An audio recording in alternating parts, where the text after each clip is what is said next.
sort of getting more and more better results, is also resulting in, affecting the unity of Bollywood somewhere. It kind of affects the unfortunately, we have only 52 Fridays that we can release our films on. We have films in the thousands, that release. It's become almost standard practice that every weekend we have 3 films, at times 7 films. So it's very, very difficult. So I think we have to come to terms with the fact that there will be more than a film releasing on a date, as and when that time comes along. It's between 2 producers who decides to move their dates there. I can't comment on what went on between 2 people. But does it affect the unity? I think it,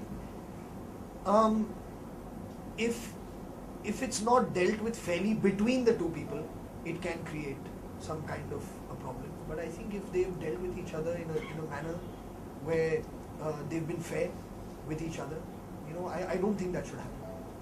Do you think, for example, you as a producer, do you take it personally, or do you, when that fight is happening, do you think it goes to that level ever? Well, I don't think I've ever been in that situation personally. The only time I've ever had releases on the same day as me was on Dawn, when Janeman and Dawn released on the same day, and we went ahead and released on the same day. With Rock On, there were 7 other films that released on the same weekend. So you've come to accept it honestly as a part and parcel of what you do. And what other people do, how they conduct themselves, I can't comment on, because I'm not privy to their closed door meetings. I know it would be inappropriate, but you have 2 daughters and a gang rape which happened in Bombay. Yes, that is extremely inappropriate. No, but celebrities like you should speak out about this, and we just want your comment and what you would like to tell the girls here. Yes, spoken about it quite a bit. Yes, spoken about it quite a bit. Probably the fact that And I'm sorry, if I may just, I have spoken about it, which you can Google and find. But the thing is that I don't know if it's necessary for me to speak about it because I have 2 daughters. No, I'm talking. No, I'm just saying that I feel anyone should speak about it. I'm saying the kind of prefix that you have 2 daughters, so you must comment on rape, I don't think is as important as the fact that you're a part of the society in which this is going on. So you must comment. Probably the fight men have been fought. That's a good point also. Taking that conversation further. Do you think now there's this entire debate and conversation going on as to what kind of punishment should be given, make it stricter. What is your viewpoint?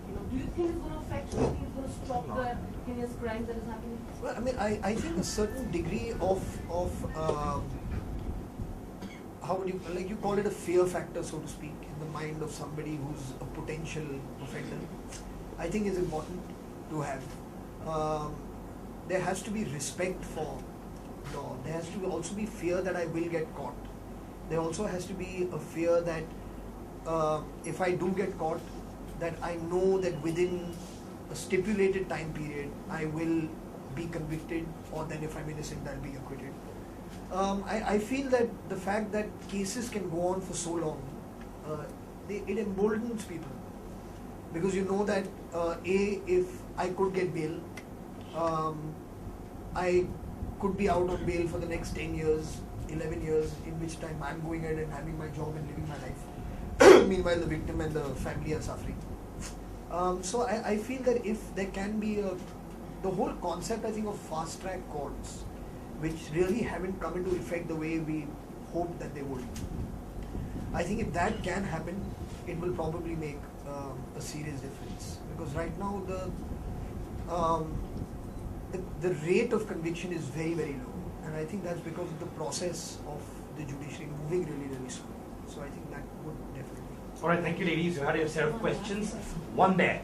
That's. Hi, Farhan. Personally, what are the side effects of being married? Personally, what are the side effects of being married? Yeah. Well, I was just asked this question upstairs. To me, honestly, stability, I think, is an amazing side effect of it. Calm is an amazing side effect. No, I'm serious. The thing is, the kind of work that we do, it's so chaotic. I mean, there is a sense of order in the chaos in the work that we do. So whenever you're kind of done with all of that, and you're shooting nights, shooting days, so your mood is all over the place, when your sleep pattern changes, your eating habits change, it's just going all over the place. So it's kind of nice in the middle of all of that you know that there's 2 people, 3 people, who you can always go, and it's always nice and calm and relaxed and they love you regardless of whatever you're going through, and you can trust them and they trust. So it's a nice kind of an oasis in the middle of all of this. So I think that's to me, I'm sure everybody has their own thing. This is not some generalized sweeping statement. But for me, that's what. Okay, it's the 4th anniversary, so I'm going to throw you 4 questions, okay? Keeping the theme of 4 in mind. One quirky thing about you that no one knows. Keeping the theme of 4 in mind, one quirky thing. I can ask you 4, but it'll be never end. I'm going to throw 4 questions, that's why. So okay, we'll do the one quirky thing. One quirky thing that nobody knows. Yeah. One quirky thing. How about you, yeah? Wow. I don't know what your definition of quirky is. Can you Quirky? Yeah. Like, what is your one? My one quirky thing, that I want to see that guy doing a cabaret. So I like that. That's one quirky thing in me. Even I don't want to see that. I have that quirk. Whenever I see him, I want him to do cabaret. Can I borrow your quirk? I'll return it as well. You promise you'll return it? I'll return it. Okay. So you. Wow, what's the one quirky thing? I don't know. I mean, now you just put the. I have to say. Okay, Mario, Farhan, come for us. You got to do one. You'll do it? Okay, Farhan. Okay, let's do one thing. I've got this track. That's amazing. Okay, there's one track. We're going to play from Bhag Milka Bhag. You do the step, he'll do. No, I can't do. He has to do the cabaret. No, he's not going to do the. Okay. He's agreed. Why you you stop will? Oh. You will? Okay, I any know quirk? this too good to be true. Any quirk that you have? No, I think that's it. I'm sold. You're sold at this, watching him do the cabaret. I've totally bought your quote. My second question. One phobia that you have. Any phobias? Yeah. I do have a very serious phobia of something. But I don't want to put it out there. No, but come on, we can help you overcome it. No, it's not. We're like counselors, psychologists. Seriously. I do have a phobia of something. But I feel that, it's honestly, the thing is that when you put it out there, I feel that it will manifest into something, so I don't want to put it out there. There'll be more pressure there. So I won't go there, but I think, I don't know, somehow, maybe, I don't know, losing somebody I love, I think is a big thing. Oh, I think you have one more phobia. Of seeing him dance in your dreams. No, that's my, that's important. Okay, I'm planning a sting operation. on him? Okay. Most embarrassing moment in your life?